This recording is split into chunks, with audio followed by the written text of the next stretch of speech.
ശിവപ്രസാദം ജ്യോതിഷത്തിലേക്ക് എല്ലാവർക്കും സ്വാഗതം.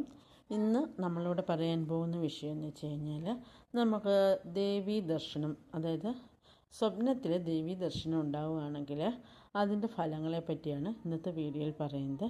അതായത് സ്വപ്നത്തിൽ ദേവീ ദർശനം ഉണ്ടാകുന്നത് വളരെ ഭാഗ്യമായിട്ടാണ് കണക്കാക്കപ്പെടുന്നത്. അതായത് ദേവിയുടെ ഓരോ ഭാവങ്ങളാണ്, നമ്മൾ കാണുന്ന ഓരോ ഭാവങ്ങളിലാണ് ആ ഒരു ഭാഗ്യം നമ്മളെ തേടിയെത്തുക. അതായത് ദേവി നല്ല അതിസുന്ദരിയായിട്ട് ഒരുങ്ങി കയ്യിൽ ലക്ഷ്മി രൂപത്തിൽ, അതായത് ലക്ഷ്മി ദേവിയുടെ രൂപത്തിൽ കയ്യിൽ സ്വർണ്ണം കുടത്തിൽ നിന്ന് സ്വർണ്ണ നാണയങ്ങൾ ഇങ്ങനെ പൊഴിഞ്ഞു വീഴുന്നതായിട്ട്, അങ്ങനെ ആ രീതിയിലൊക്കെ നമ്മൾ സ്വപ്നം കാണുകയാണെന്നുണ്ടെങ്കിൽ വളരെയധികം ഭാഗ്യം, അതായത് നമുക്കൊരു വളരെ ഭാഗ്യം നമ്മളെ തേടി വരാൻ പോകുന്നു എന്നതിൻ്റെ ഒരു സൂചനയാണ്. ദേവിയുടെ കൃപയാൽ വരുന്നു എന്നതാണ് അതിൻ്റെ അർത്ഥമാക്കുന്നത്. അതുപോലെ തന്നെ ദേവി ചുമന്ന പട്ടുസാരിയിൽ, ചുമന്ന കളറിലുള്ള പട്ടുസാരി ഉടുത്ത് ദേവിയെ ഒരു എന്താ പറയുക, ദുർഗയായിട്ട് കാണുകയാണ്. ദുർഗയായിട്ട് കാണുകയാണെന്നുണ്ടെങ്കിൽ അവിടെയും നമുക്ക് ശത്രുവിന്മേൽ, അതായത് ഏതെങ്കിലും തരത്തിൽ ശത്രുദോഷം നിങ്ങൾ അനുഭവിച്ചിട്ടുണ്ടെങ്കിൽ ആ ശത്രുവിന്മേൽ നിങ്ങൾക്ക് വിജയം ഉണ്ടാകുന്നു.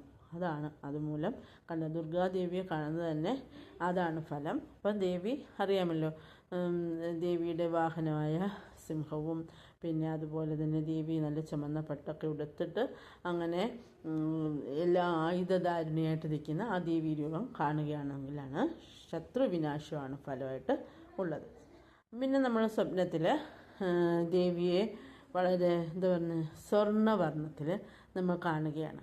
അപ്പോൾ സ്വർണ്ണവർണ്ണത്തിൽ അതിസുന്ദരിയായിട്ട് നല്ല സ്വർണ്ണ കളറുള്ള സാരിയൊക്കെ എടുത്തിട്ട് അങ്ങനെ നമ്മൾ കാണുകയാണെന്നുണ്ടെങ്കിൽ അത് ദേവിയുടെ അനുഗ്രഹം നമ്മളിൽ വളരെയധികം, ദേവിയുടെ അനുഗ്രഹത്താൽ ഉടൻ തന്നെ നിങ്ങളുടെ വീട്ടിലൊരു മംഗളകർമ്മം നടക്കാൻ പോകുന്നു എന്നതിൻ്റെ സൂചനയാണ് അത് കാണുന്നത്. ഭദ്രാരൂപത്തിൽ ദേവിയെ കാണുകയാണ്, അതായത് ഭദ്രകാളി സങ്കല്പത്തിൽ ദേവിയെ കാണുകയാണ്. അപ്പോൾ അറിയാമല്ലോ ഭദ്രകാളിയുടെ ആ ഒരു നീച്ചലൊക്കെ നമുക്കറിയാമല്ലോ. അപ്പോൾ ആ രൂപത്തിൽ നമ്മൾ ദേവിയെ കാണുകയാണെന്നുണ്ടെങ്കിൽ അത് നമുക്ക് നേരത്തെ പറഞ്ഞ പോലെ തന്നെ ശത്രു ദോഷത്തെയാണ് സൂചിപ്പിക്കുന്നത്. അപ്പോൾ അടുത്ത് നമുക്ക് പിന്നെ ദേവീക്ഷേത്രങ്ങൾ, ഭദ്രകാളി ക്ഷേത്രം ഉണ്ടെങ്കിൽ നിങ്ങൾ ഉറപ്പായിട്ടും അവിടെ പോവുക. അതായത് നിങ്ങൾ ഈ സ്വപ്നം കാണുകയാണെങ്കിൽ അതിന് പിറ്റേ ദിവസം തന്നെ അവിടെ പോയി ദേവിക്ക് മഞ്ഞപ്പട്ട്, പിന്നെ മഞ്ഞപ്പട്ടല്ല, ചുമന്ന പട്ട്, അതുപോലെ തന്നെ നാരങ്ങാമാല, അതുപോലെ നാരങ്ങ വിളക്ക്, പിന്നെ ഒരു രക്തപുഷ്പാഞ്ജലി, ഒരു കടും പായസം, വെടിവഴിപാടുണ്ടെങ്കിൽ ഒരു വെടിവഴിപാട്, ഇത് ഇത്രയും നടത്തിയേക്കുക. നമ്മൾ ഭദ്രകാളി സങ്കല്പത്തിൽ ദേവിയെ അങ്ങനെ കാണുകയാണെന്നുണ്ടെങ്കിൽ നമുക്ക് ശത്രുദോഷത്തെയാണ് ആ കാണിക്കുന്നത്. അപ്പോൾ നിങ്ങൾ എത്രയും പെട്ടെന്ന് പോയി ഈ ഒരു കാര്യം ചെയ്തേക്കുക.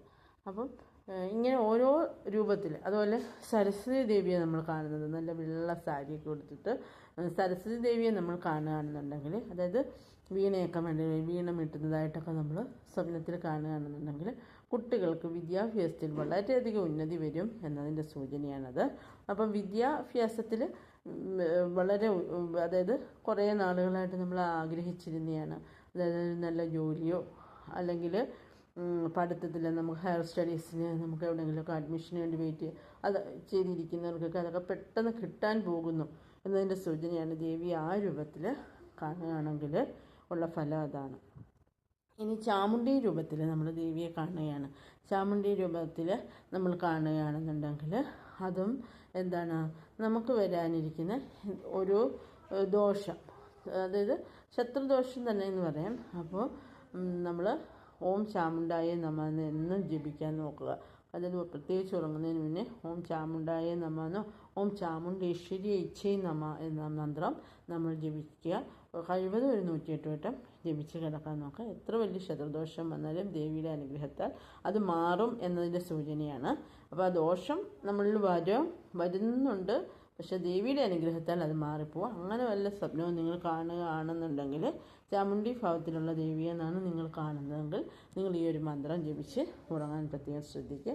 പിന്നെ ദേവിയുടെ രൂപം നമ്മൾ ഏത് രീതിയിൽ കണ്ടാലും നമുക്കൊരു ഭാഗ്യം തന്നെയാണ്. ഏത് തരത്തിൽ കണ്ടാലും ഭാഗ്യദേവതയാണ്. ദേവീ സങ്കല്പം എന്ന് പറയുന്നത് നമുക്ക് ഭാഗ്യമാണ് കൊണ്ടുവരുന്നത്. അപ്പോൾ എല്ലാവർക്കും എല്ലാ ഐശ്വര്യങ്ങളും ഉണ്ടാകട്ടെ എന്ന് ആശംസിക്കുന്നു.